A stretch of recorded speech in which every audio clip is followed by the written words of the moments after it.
Are you planning to start a company that not just limits your liability but also helps you to get a big investment in your hand in a future date?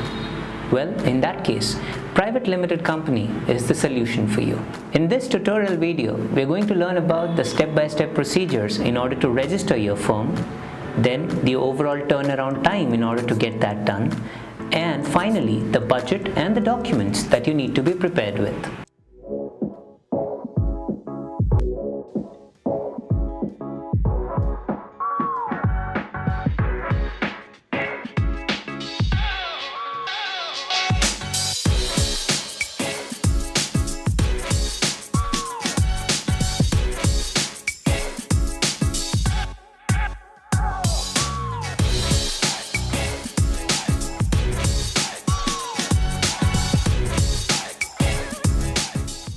First things first, let us get started by understanding who is this form of business best suitable for. Well, it is for those people who have a long-term plan of expansion and growth. Now, once you start off, mostly these people will take it to the level wherein they turn their company into an IPO and then make it public altogether.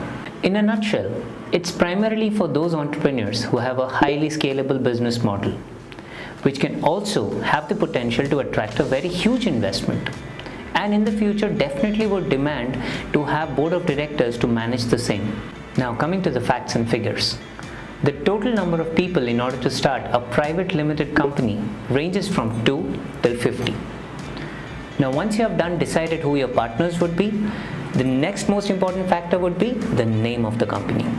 Before you figure out and decide and finalize on the name, please do visit the government website and see the availability so that it does not clash with any of the other registered names. Now coming to the initial capital requirement. Well, the minimum authorized capital is 1 lakh rupees, but then there is no such minimum paid up capital which is required in order to start a private limited company. And before you start this process, make sure that you're ready with the following documents.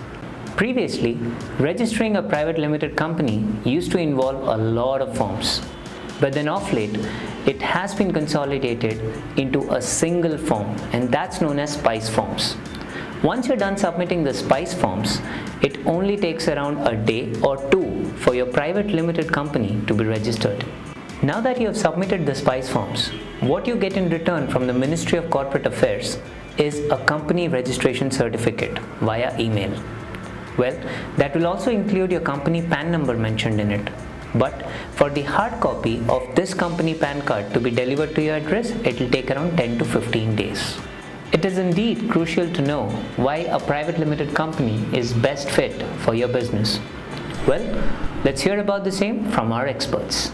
The major thing is everybody's liability. A person who forms a private limited company, his liability is limited to his investment in the company. The second advantage would be recognition. A private limited company is recognized all over the world. Supposing if you say America, companies in America have INC and LLC. So if you hear a name INC or LLC, you say American company. If you say BV, it's a Netherlands company. If you say GmbH, it's a German company. If you say PTE Limited, it's a Singapore company. PTY, Australian. Like that, if anybody sees PVT Limited, they immediately recognize it's a company registered in India. Disadvantages of private limited, if you want to know, majorly it's the compliance. A private limited is a huge responsibility because you get a lot of vast recognition, so it comes with a cost. So the basic disadvantage is the cost of compliance for a private limited company. You have to get your audit done, you have to get your yearly filings done, you have to keep your directors safe, your directors should not be disqualified, so etc. So the cost of compliance is the major disadvantage of a private limited company. The other disadvantage is there is no free movement of money in a private limited company as compared to sole proprietorship or partnership.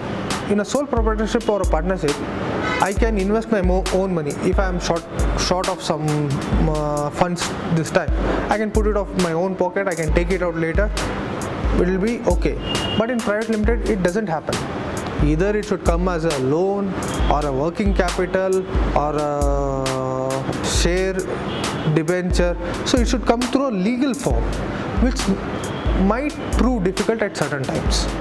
So the cost of compliance, the restriction to so many things, and third restriction is in private limited, your shares can't be moved around freely. You can't transfer your shares to public.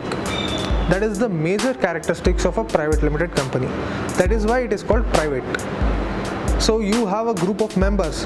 You can transfer shares among them, but not to a third person. So that is the prerequisite. Even at the time of registration, the MOA or AOA specifically asks you to put that clause in your AOA.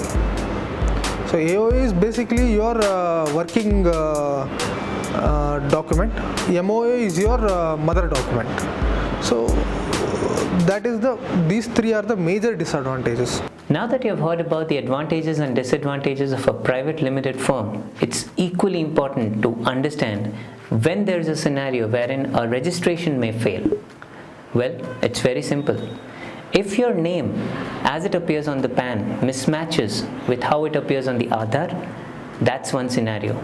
Secondly, if your Aadhaar address doesn't match with the ones which is on your utility bills or rental agreement, etc., still there is a chance of your registration to fail.